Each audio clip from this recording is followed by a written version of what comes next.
बाबा जी की प्यारी साध संगत जी, सभी को प्यार भरी राधा स्वामी जी, आपका हमारे YouTube चैनल गुरु की वाणी में बहुत बहुत स्वागत है।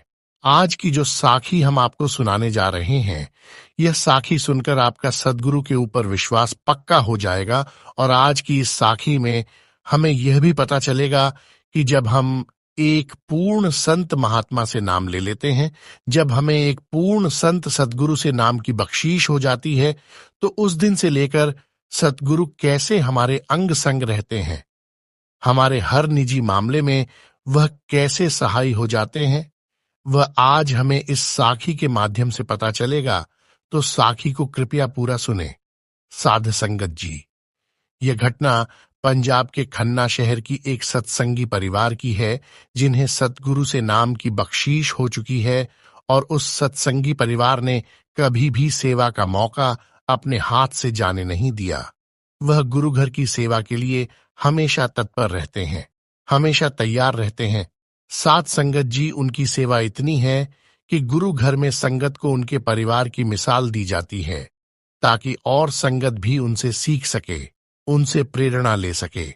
क्योंकि जब भी कोई सेवा आती है तो गुरुघर की तरफ से सबसे पहले उन्हें सूचित किया जाता है, क्योंकि वह सेवा का कोई भी मौका अपने हाथ से जाने नहीं देते, फिर चाहे वह तन की सेवा हो या फिर धन की सेवा हो।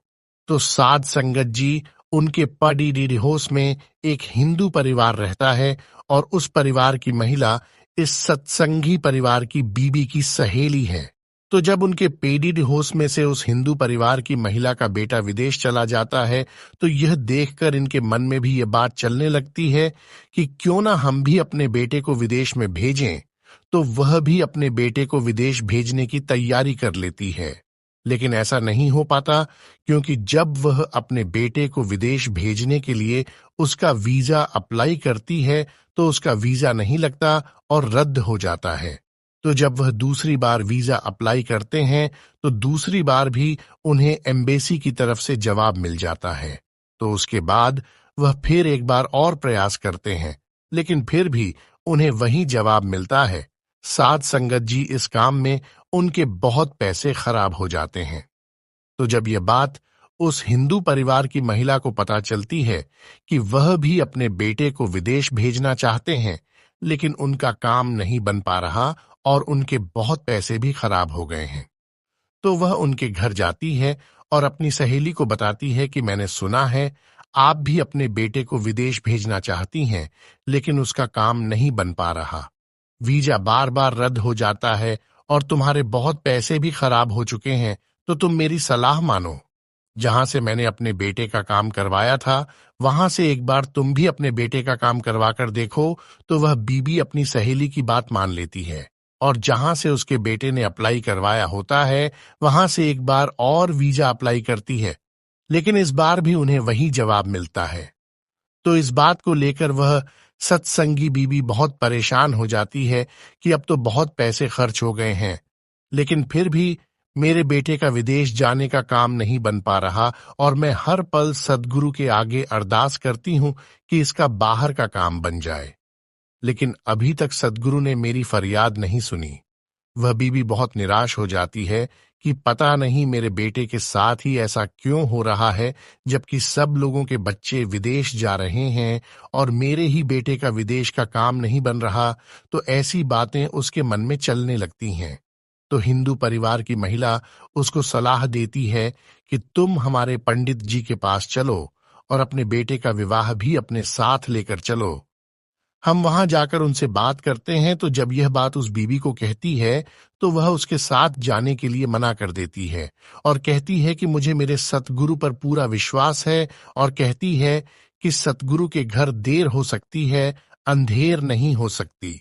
लेकिन उस महिला के बार बार कहने पर वह बीबी उनके साथ चली जाती है और अपने बेटे का तेल भी अपने साथ ले जाती है। तो जब वह दोनों उस पंडित के पास जाती हैं और अपनी सारी बात उनसे करती हैं, तो सबसे पहले वह पंडित उस एल्ड डहके का टेवा अपने हाथ में लेकर देखने लगता है और देखते ही उसकी मां को यह बात कहने लगता है कि आपके बेटे का बचाव केवल आपके ही कारण हो रहा है और आपके जो गुरु हैं उनकी दया मेहर का हाथ सदा ही आपके ऊपर है, इसलिए आपके परिवार पर कभी कोई आंच नहीं आ सकती। वह सदा ही आपके अंग संग हैं। उनकी अपार कृपा आप पर बरस रही है और इसी डेरे के अनुसार ज्यादा से ज्यादा यही संभावना बन रही है कि आपका बेटा गलत रास्ते पर चलने लगेगा, नशे करने लगेगा और केवल ग्रहों की चाल की वजह से यह सब हो रहा है।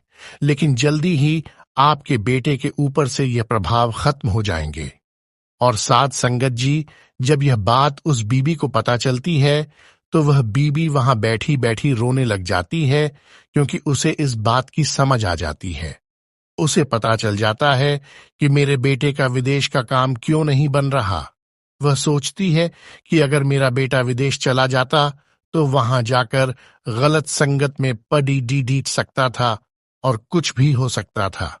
लेकिन मेरे सतगुरु ने ऐसा नहीं होने दिया। जब तक यहां पर इसका हिसाब किताब पूरा नहीं हो जाता, तब तक मेरे सद्गुरु ने इसे यहीं पर रोक रखा था ताकि इसे किसी तरह का नुकसान न हो। सद्गुरु ने इसे अपने साथ जोड़ डर रखा था ताकि गलत संगत में न पेड़ी जी ए जाए और संगत की सेवा में लगा रहे, क्योंकि अगर वह विदेश चला जाता तो पता नहीं इसे वहां पर कैसा माहौल मिलना था। कैसे लोग मिलते थे? शायद वह जाकर किसी बुरी संगत में पौडीडीएच जाता। अगर ऐसा हो जाता तो मेरी क्या हालत होती? तो इसलिए मेरे सद्गुरु ने यह काम रोक रखा था। लेकिन हमें इस बात की खबर नहीं होती कि हमारा काम क्यों नहीं बन रहा, क्योंकि उसके न बनने के पीछे भी कोई न कोई राज जरूर होता है। सतगुरु की कोई दया मेहर उसके पीछे छिपी होती है जो हमें नजर नहीं आती, क्योंकि वह गुरु हमारे लिए वही करता है जो हमारे लिए अच्छा होता है और जिसे वह नाम की बख्शीश कर देते हैं। जिसकी जिम्मेदारी वो ले लेते हैं, उसकी पल पल संभाल करते हैं और सद्गुरु कोशिश करते हैं कि मेरे सत्संगी को किसी भी तरह की तकलीफ न हो, उसे कोई दुख सहन न करना पड़ी ही। तो साध संगत जी, वह बीबी सोचती है कि जितने भी पैसे हमारे यहां पर खराब हो गए हैं, उसके पीछे भी कोई न कोई वजह जरूर होगी, क्योंकि अगर मेरी औलाद गलत रास्ते पर चल पड़ी रहती तो पता नहीं कितना नुकसान हो जाता और क्या क्या हो जाता और वहां पर कितना खर्च आता।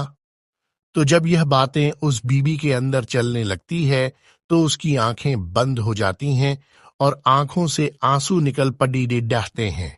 वह बीबी घर आकर सतगुरु की याद में बैठकर रोने लगती है और सतगुरु का बार बार धन्यवाद करती है।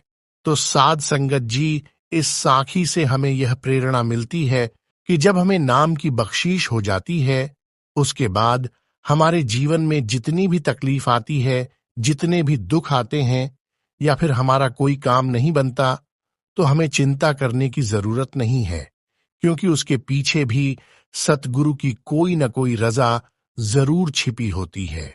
कोई न कोई राज जरूर छिपा होता है जो कि उस समय हमें समझ नहीं आता, लेकिन सतगुरु भली भांति उसे जानते हैं। सतगुरु वही करते हैं जो हमारे लिए अच्छा होता है। तो साध संगत जी, मालिक के घर देर हो सकती है, अंधेर नहीं हो सकता। ये बात अक्सर सत्संग में भी फरमाई जाती है। तो जब हमारे साथ जीवन में ऐसा होने लगे तो हमें निराश नहीं होना चाहिए, बल्कि उस समय हमें ज्यादा से ज्यादा भजन सिमरण करना चाहिए, ताकि वह मालिक व सद्गुरु अंदर से हमें मार्गदर्शन दे सके और हमें एहसास हो सके कि अगर हमारा कोई काम नहीं बनता तो उसके पीछे भी कोई ना कोई वजह जरूर है, कोई ना कोई बात जरूर छिपी हुई है। तो जब वह बात हम समझ लेते हैं तो हम उस मालिक की रजा को समझ लेते हैं। तब हमें समझ आ जाती है। जब हमें वह समझ आती है, उसके बाद हम सतगुरु के आगे कोई प्रश्न नहीं करते, कोई सवाल नहीं करते कि हमारा यह काम क्यों नहीं बना, क्योंकि हम अपने सतगुरु की लीला को समझ लेते हैं, उसे भली भांति जान लेते हैं कि हमारे सतगुरु हमारे लिए जो भी करेंगे अच्छा ही करेंगे। तो अगर आपको ये साखी आपको अच्छी लगी हो तो चैनल को सब्सक्राइब जरूर करना और बेल आइकन को प्रेस कर लेना, ताकि हम जब भी कोई नई साखी की वीडियो डालें, सबसे पहले आप